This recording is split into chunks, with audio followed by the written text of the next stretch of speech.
Istisnoo jacaylku waa dareen la isla siidaa qofba qofka kale dhankiisa ka daadihiya. Farxaddayda ugu weyn waa dhoolla caddayntaada iyo inaad mar walba wehelkayga ahaato.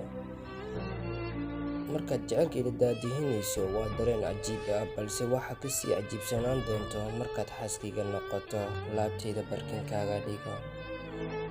Waxaan rajaynayaa inaad dhinacayga taagnaan doontid inta noloshayda ka dhiman, sababtoo ah waxaan qabaa dareen ah in jacaylkaagu uu ku tiirsan yahay dareen kulul.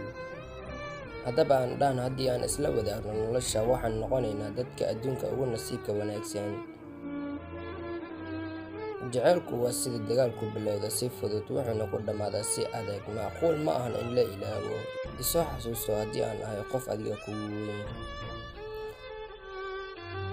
Waxaan rajaynayaa inaad si wanaagsan u fahanto inaan ku jeclaan doono ilaa iyo inta noloshayda ka dhiman, sababtoo ah waxaad tahay qofta keliya ee nafta bogsiisa, isla markaana aan ku aaminay riyada mustaqbalka. Waxaad akhrisaa keliya fariimaha jacaylka ee aan kuu soo diro, balse marka aad wax yar indhaha isku qabato, waxaad arkaysaa anigoo kuu sido ubax casaan ah. Isticmaal marka aad la kulmayso, weliba adoo ubax u sida. Macanto, mar walba dhinacaaga iga fiiri. Wax dhiba ma lahan duruufaha adag ee nolosha. Taasi waxa keliya looga gudbi karaa waa qalbi saafi ah oo jacayl iyo dareen kulul diyaar u ah.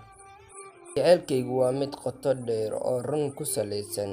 Xiisuhu wuxuu kordhiyaa aragtida caashaqa. Qalbigaygu wuxuu u garaacmaa si dhaqsi leh markaad isha ku saarto, waana arrinta ugu macaan ee noloshayda soo marta, inaan habeen iyo maalin qalbigayga kugu hayo.